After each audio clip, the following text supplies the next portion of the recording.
I'm Dr. Erica Bove, and welcome to the Love and Science Podcast. You're listening to episode 2. I'm your host, and also the founder of Love and Science, Thriving Through Infertility. I'm so excited you're here today. With over a decade of experience helping thousands of women just like you, I empower professional women to build their families. Let's dive in. So why is it so hard to feel our feelings? If you're like me, you'd rather do a zillion other things than sit down and feel your feelings. But sometimes we're not necessarily in control when big feelings come to us. So the question is, what are our feelings? Why do they exist? And how can learning how to process them, even complex feelings, help us to be able to navigate the world in a more steady way, to understand ourselves with a better vocabulary, and also ultimately to have better communication with our loved ones so that we can tolerate feelings in the context of a conversation and move on forward and stop getting stuck in old patterns. So if you're a good friend of mine, you've heard me say before that I'd rather clean a toilet than feel my feelings. And this is still true for me most days. I think that I tend to like the comfort of the predictable, and I tend not to like to feel feelings. I think that sometimes I busy myself, and very often I busy myself so that I will not have to feel my feelings, because part of me is afraid what might actually come up if I sit in silence. And at some level, it's much more comfortable to be living in the superficial and checking things off my list than to sit down and uncover underneath what is actually going on under the surface. I've learned a lot about feeling my feelings over the last few years. And what I will tell you is that when I actually am able to sit and feel my feelings, it doesn't take as long as I think it will. And in some magical way, that feeling that I was so afraid to feel loses its power over me. We all know that the fertility journey can bring up so many complicated emotions: overwhelm, frustration, anger, rage, grief, sadness. There's so many emotions that can come when we, say, get bad news, or when the fertility journey is a lot longer than we thought it was going to be. Or maybe we get news that our journey is going to be longer and more complicated. There are so many points along the fertility journey when we are faced with our feelings. Sometimes it's in the initial diagnostic phase when we realize that something is terribly wrong and we might need to go to, significant measures to conceive a child. Other times we think things are going to be more straightforward. And when we actually get results of what we thought was going to be good news, we find out that the thing we thought we fixed maybe wasn't the only problem. And so it can really be hard. This hurry up and wait can be really, really hard in terms of just feeling like we're being jerked around in circumstances that are out of our control. I think that when we can learn how to feel our feelings, if we are resisting them, they are persisting. There's that age-old adage that says that which we resist persists. I think this is so true in the feeling world, especially related to feelings in the fertility world. And so if you think about it, if we are actively resisting and putting force against a feeling, that's only going to grow and get stronger until it's like the battle of the wills, until something gives. But I want to teach you a different way. I want to teach you how to get quiet, how to welcome a feeling, how to feel it in your body, and then let it go. Feelings are nothing more than the weather. They are data that tells us that something is important to us. So say we all of a sudden cry unexpectedly. What I say to my clients and my patients is, the tears tell us that what's going on is important. Let's explore that a little bit more. And so I think what gets us into trouble, at least I'll speak for myself, is when we feel something and then judge ourselves for feeling that way. One example is where, say I get bad news and I say to myself, it should be easier than this, or I shouldn't be feeling such sadness. I should just be able to move on. And so not only am I taking the pain of the bad news or the pain that the journey's gotten a little bit longer, and I'm imposing self-judgment on that to tell myself that I actually shouldn't be feeling this way. And so it's in that way that we increase our suffering. And most of us just do this automatically. So part of my role as a coach is to look at these situations that are creating your day-to-day reality and to shine a light on them, to look at the thoughts, to look at the feelings, and really asking that question, what is the pain and what is the suffering? And that is one of my zones of genius, is being able to separate the two and say, okay, well, there are certain things we can't change, and maybe that's the insult that created the pain. But we can most certainly adjust how we look at that situation and how we think about that situation, and maybe even how we feel about that situation. And if there's any shred of self-judgment there, let's turn that around. Because so often we think we shouldn't feel a certain way. And sometimes it's completely justified. Usually it's completely justified. I think what adds to our suffering is when we judge ourselves for that.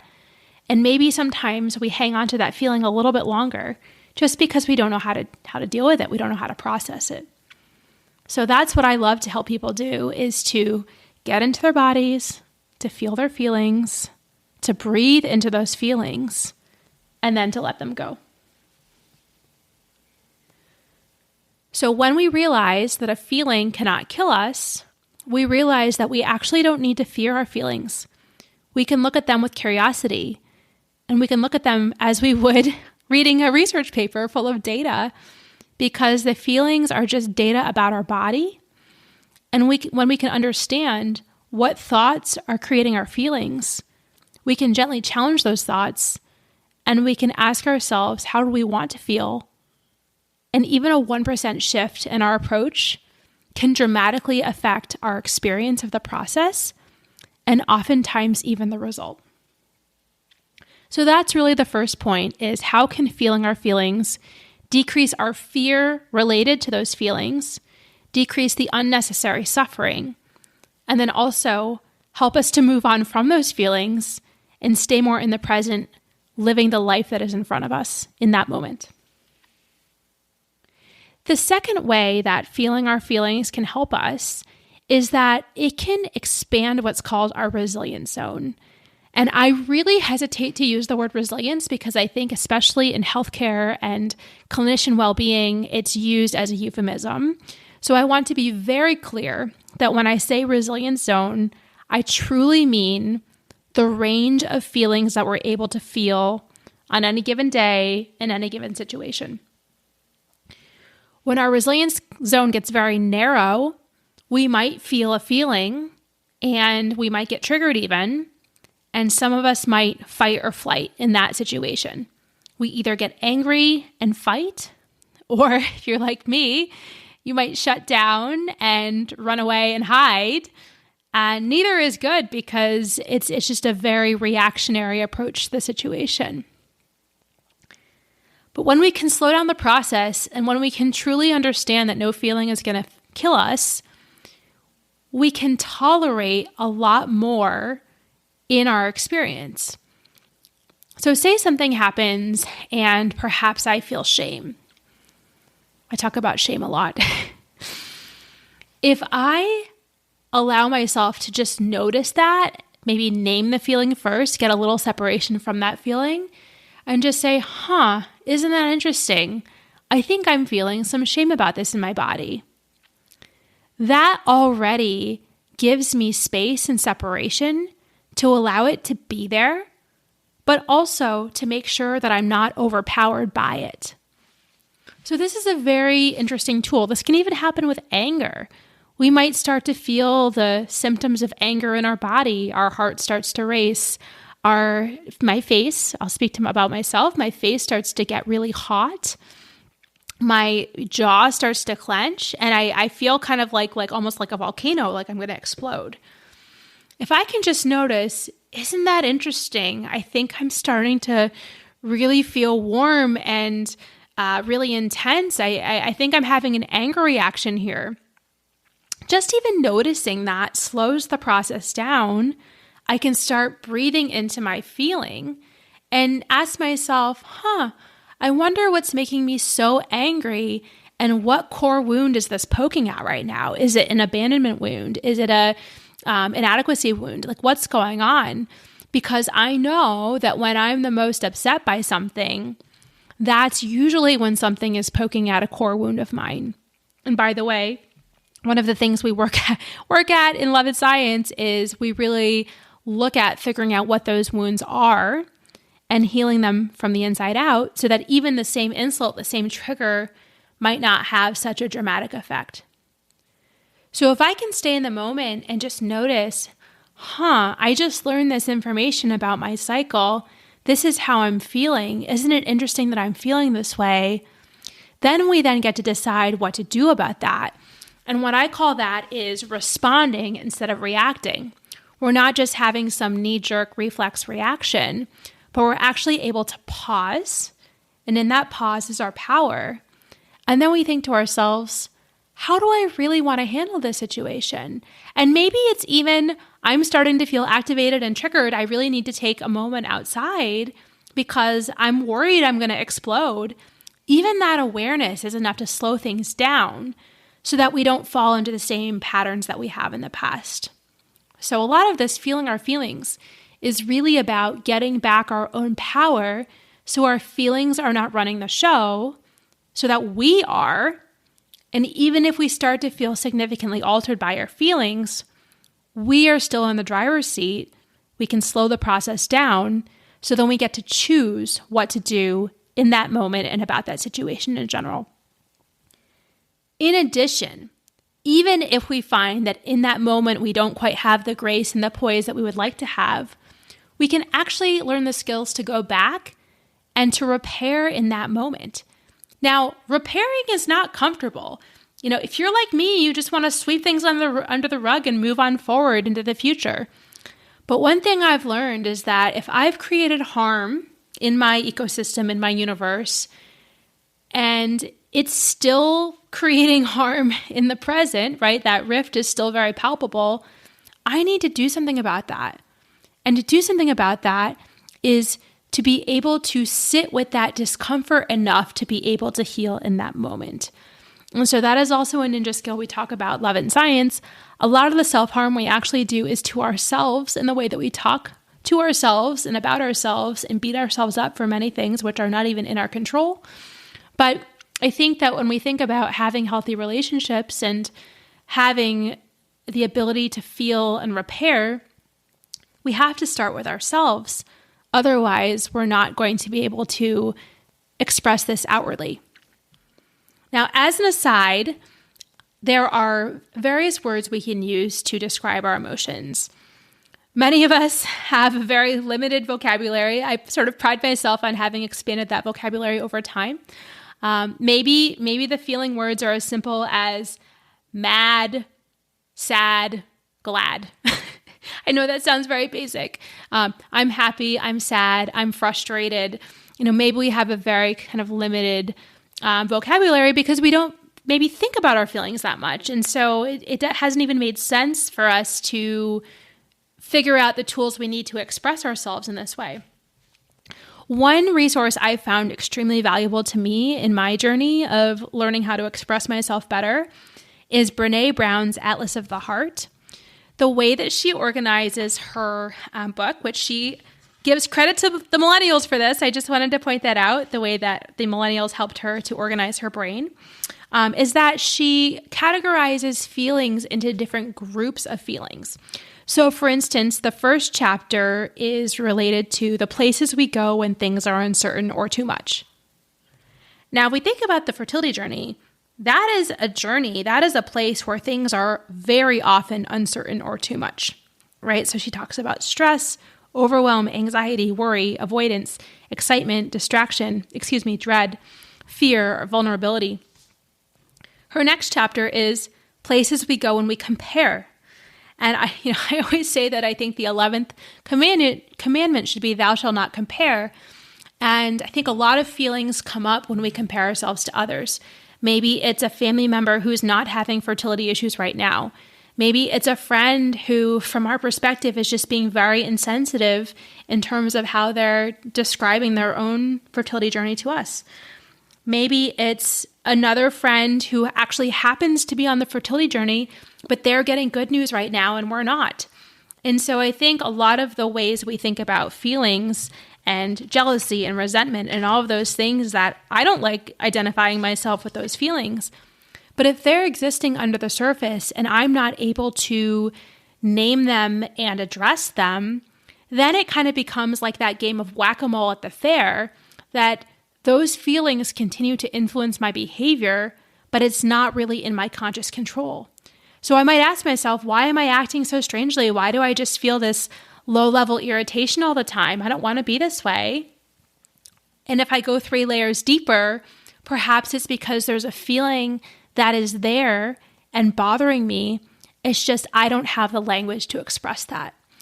So I think the more nuanced we can get in naming our feelings and expressing our feelings, sometimes a feeling that we think is maybe one feeling like mad, maybe there's like 3 other feelings hiding behind that, like sad, frustrated, scared. A lot of feelings hide under anger, and anger feels very powerful to us. But if we actually look at it under the surface, maybe there's some more vulnerable feelings that we've been avoiding because we don't like to feel vulnerable. We like to feel in control. So a lot of this we talk about in Love and Science when we start to really understand what's going on under the surface. In summary, the second way that learning how to feel our feelings can help us is it can really expand our resilience zone. It can help us stay in the moment longer, especially as it pertains to being with ourselves and also being with our loved ones. And we truly understand that no feeling is going to kill us. And so it just allows us to be with ourselves, be with our feelings, and work through them, and then move on with a lot more grace and a lot more tools in our toolkit. And one of those, like I mentioned, is really learning the vocabulary and the nuance of getting more clear so we can be clear with ourselves what we're actually feeling, and then be clear with our loved ones as well. The third way that feeling our feelings can really be helpful for us in our lives is that it can help us communicate better. And when I say that, communication between 2 people, I think sometimes we put communication on a pedestal. Like if I can just learn how to communicate with my partner, and if he can just learn how to communicate with me, or she can learn how to communicate with me, then we're going to be set. I think of, good communication is necessary but not sufficient. We need a whole lot more than good communication if we're going to have satisfying relationships. But if we can't use our words and communicate with another effectively, we actually can't authentically express ourselves, and we also can't authentically receive the experience of another person because our perspective stays so small and our understanding stays so limited. So if we can, as I use the yoga analogy, stay on the mat in a conversation long enough to listen to, maybe it's a partner, maybe it's our mother, maybe it's our best friend, but somebody who has a different perspective than we do, I think at some level, all of us want to be seen and heard and loved. And in order to do that, we have to be able to tolerate differences between us and realize that it is okay that we might disagree. The important thing is that we see and acknowledge the other person's perspective and then figure out how we can move forward. So if I'm in a conversation, say, with my sister, and things start to get heated, and all of a sudden my fight or flight reflex kicks on, and I'm just like, okay, this is too much for me, I'm going, I'll talk to you later. That may get me out of the conversation in that moment. However, it doesn't heal that wound, and it doesn't give me any tools to move forward in the relationship with the issue at stake. if I can even pause and say, you know what, I think I'm starting to feel overwhelmed right now. I think I need just a 5-minute break, maybe get some water. I really am invested in figuring this out for you. I just think in this moment, I'm starting to get overwhelmed. How about we take a break and we come back? I think that can be very powerful, because even to be able to acknowledge I'm feeling overwhelmed right now, and I still value your relationship, I still value this topic, I think that enables us to hold the complexity of those moments and give us a chance to move forward in those moments when maybe that wasn't even possible before with our previous skill set. So that is part of my goal, is to help each of you be with yourselves long enough, understand that you can tolerate temporary moments of disconnection in the spirit of growth, and that you truly can stay on the mat with loving, healthy boundaries so that you can have the best relationships possible. Growing, evolving, becoming closer, becoming vulnerable, all those things take a lot of practice and a lot of skills, and I am 100% here for it to help you with that. So in summary, our feelings are not going to kill us, even if it seems that way. By learning how to feel our feelings, we expand our resilience zone, both with being able to understand ourselves and other people, and also being able to have meaningful relationships with each other. And this is incredibly important on the fertility journey, as we are feeling strong emotions, trying not to get flooded, trying to assimilate an awful lot of information about ourselves and our bodies, and navigate a very complicated process, which is the fertility journey. There are so many different ways to proceed. There are so many different decision points. There are so many times when we receive bad news. There are sometimes even when we receive good news and it's absolutely terrifying. What if we finally learn that we are pregnant after a long, long struggle to get there?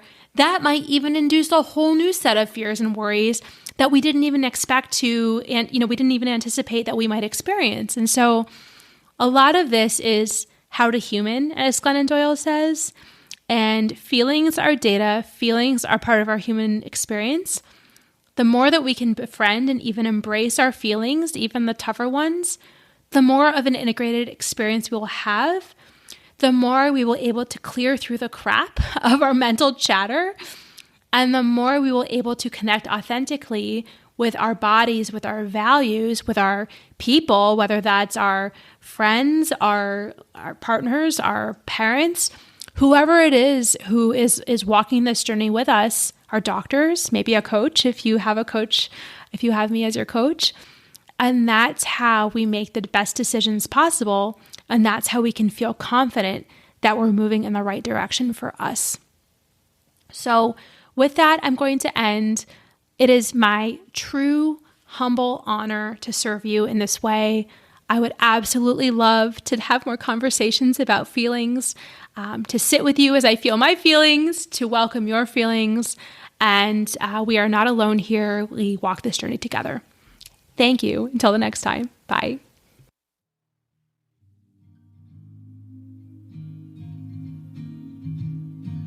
Thank you for listening to the Love and Science podcast.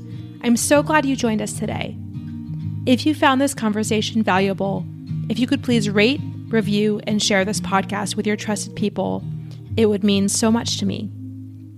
If you would like more tools to help you navigate the fertility journey, book a free discovery call with me today. The link is in the show notes. Please do not let infertility have the final word. I am here to take the burden from you so that you can achieve your goal of building your family. In gratitude, this is Dr. Erica Bove. I'm rooting for you always.